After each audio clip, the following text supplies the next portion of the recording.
of a renewed and democratic state in the regulatory process.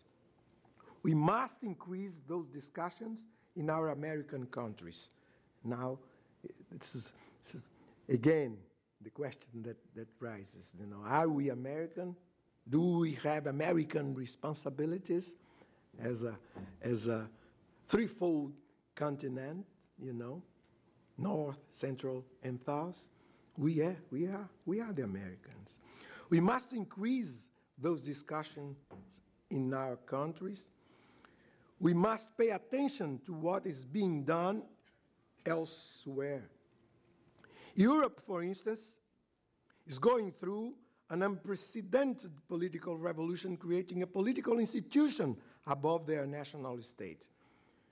Some years ago, we never could believe that, you know, that European Union would prevail as a new institutional, constitutional, foundational body of states. The countries in Europe, they renounced their national money to create the euro. Something that we could never believe it would happen. It happened. And they have set an example. President Lula is proposing a South American Union too. The Africans have created the African Union recently.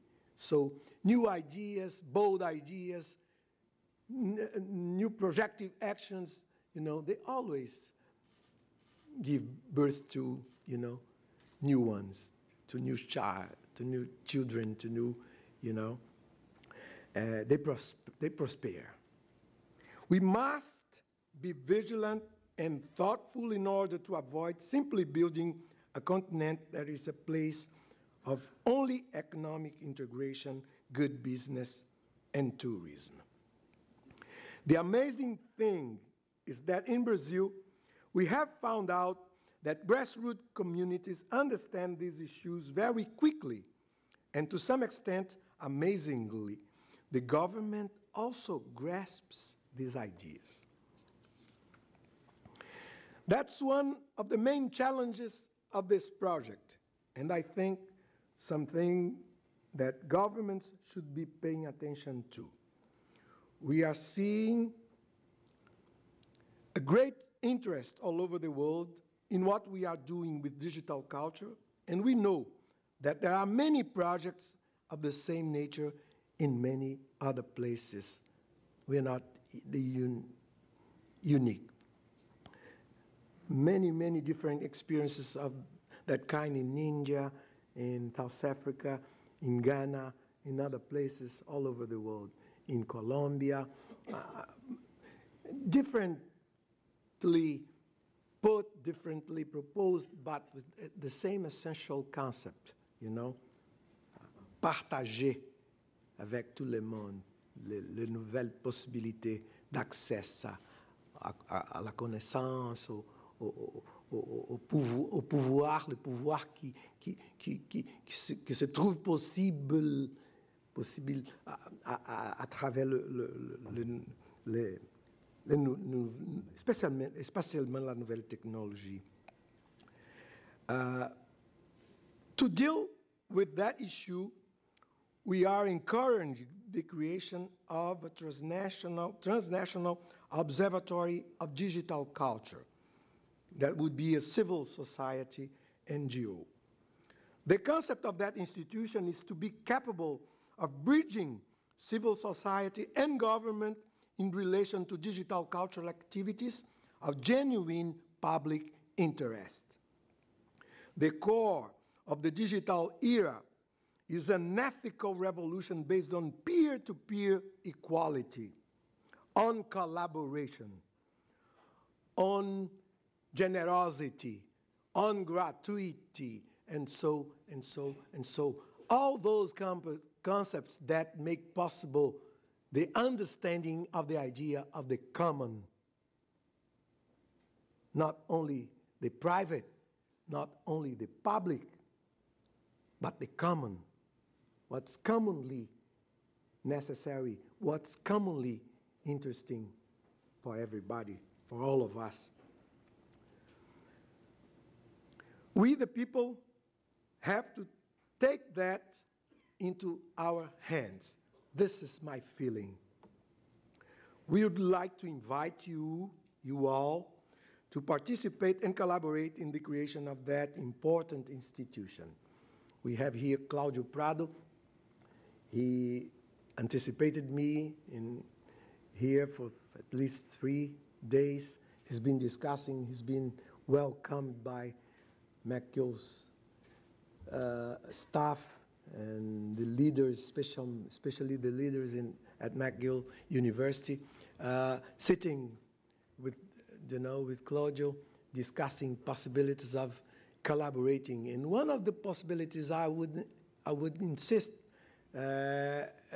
you could be very contributive to develop is this creation of a transnational observatory of digital culture. This year, we celebrate in Brazil the 40th birthday of a record and a manifesto called Tropicalia, in which I participated together with other important Brazilian artists, among them Caetano Veloso. This work synthesized the ideas of this group of artists that have understood America's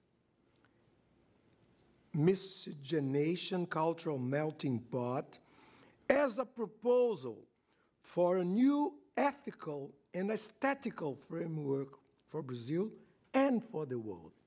Fortunately, years after, I mean now, the tropicalism started to be absorbed as a concept, as an idea, as a proposal, as a tool, as a reference, by many, many people.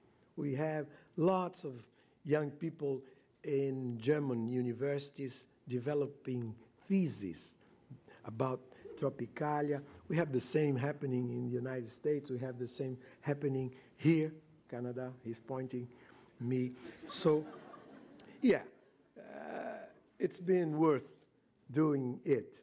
And it was not, as I said before, it was not just mythology. It was not just mythology or utopia. It can always give reality a certain new possibility of developing, of growing, of going a different way, a non-conventional way. And Tropicalia was able to do that. This Movimento Tropicalista was a proposal for a universal interactive dialogue based on a firm belief of the importance of cultural diversities for peace and the health of individuals and nations, a way to think of culture as an antidote to a pasteurized globalization that generates xenophobia and fundamentalism. Digital culture is somehow tropicalista, in a way, as it is both inspired by and a source of libertarian ideas. It creates the condition for every individual to be the center of his own perceptions, to be the source of his productions, and to be the medium of his own issuings, integrating local and global reference to create a new form of civilization, a new form of citizenship. I trust that a connected world for everyone can break down walls and crush the barriers that stigmatize and keep apart those not able or even willing to float in the mainstream. We